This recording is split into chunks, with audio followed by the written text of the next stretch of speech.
बोलिए भक्तवत्सल भगवान की जय। हाँ, एक बड़ी सुंदर बात देखिए, बहुत जगह कथा वगैरह में जाते हैं हम लोग, तो जो श्रोता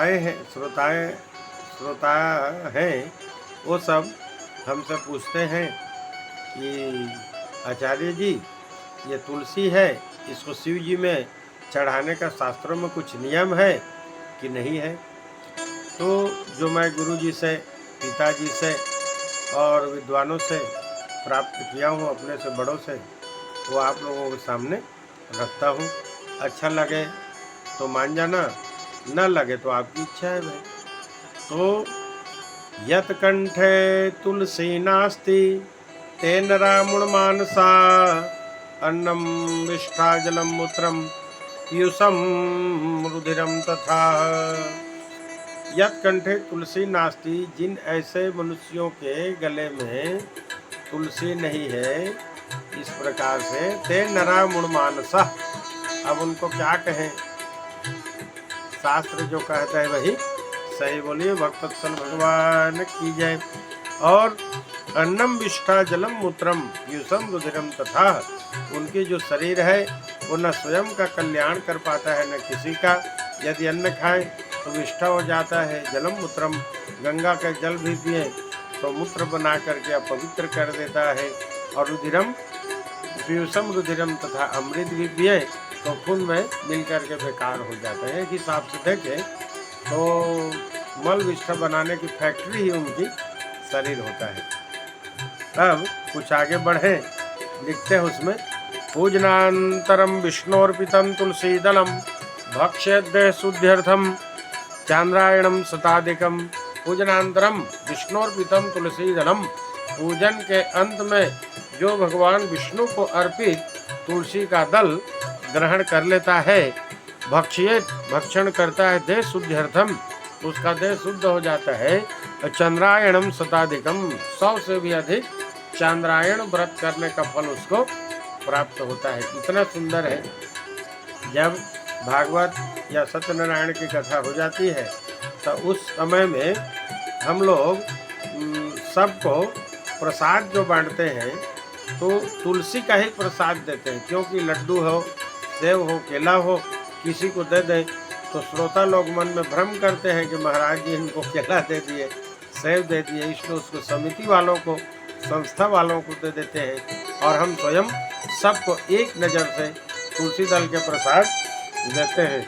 बच्चे लोग समझते हैं कि महाराज बढ़िया बढ़िया जो केला सेव है, लड्डू पेड़ा है, उसको खा जाते हैं, या तुलसी वाला पत्ता हमको दे देते हैं। ऐसा नहीं है, इसका बहुत ज़्यादा पुण्य है। विचार करके, ध्यान लगा करके देखें। और तुलसी मंजरी भिर्य कुर्याद हरिहरार्चनम न स गर्भगृहम याति मुक्ति भागी भवेन नरः। तुलसी मंजरी भिर्य, जो तुलसी के मंजरी से कुर्याद करता है हरिहरार्चनम, हरि माने विष्णु भगवान, हर माने शंकर भगवान, ऐसे व्यक्ति जो तुलसी की मंजरी से विष्णु भगवान और शिव जी की पूजा करता है, न स गर्भगृहम याति मुक्ति भागी भवेन नरः, वो और इस संसार में गर्भ में नहीं आता, मुक्त होकर के सीधा वैकुंठ चला जाता है। वै माने नहीं, कुंठ माने कुंठा, जहाँ कोई कुंठा नहीं है उस वैकुंठ में वो ये तुलसी के पूजन से शिव जी और हरि जी के पूजन करके चला जाता है।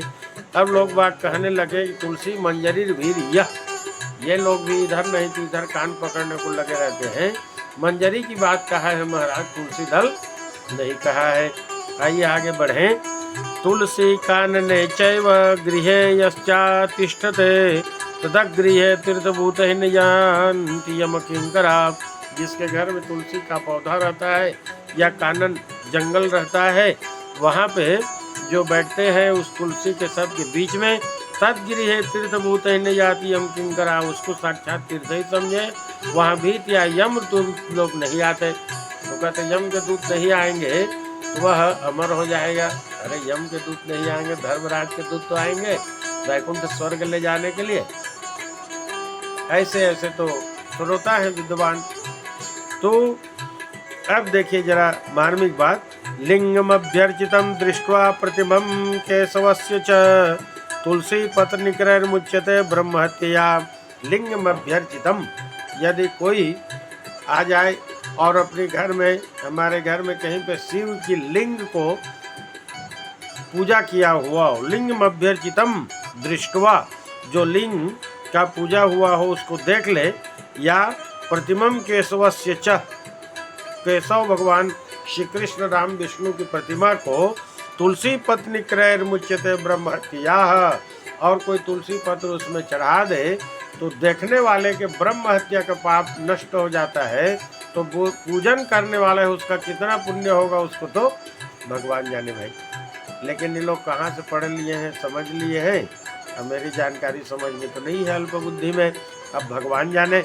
और कहा करते हैं कि शिव जी को तुलसी नहीं चढ़ाना चाहिए, ये ब्रह्म पुराण की बात है। ये तुलसी से पूजित शिवलिंग या विष्णु की प्रतिमा के दर्शन मात्र से ब्रह्म हत्या भी दूर हो जाती है।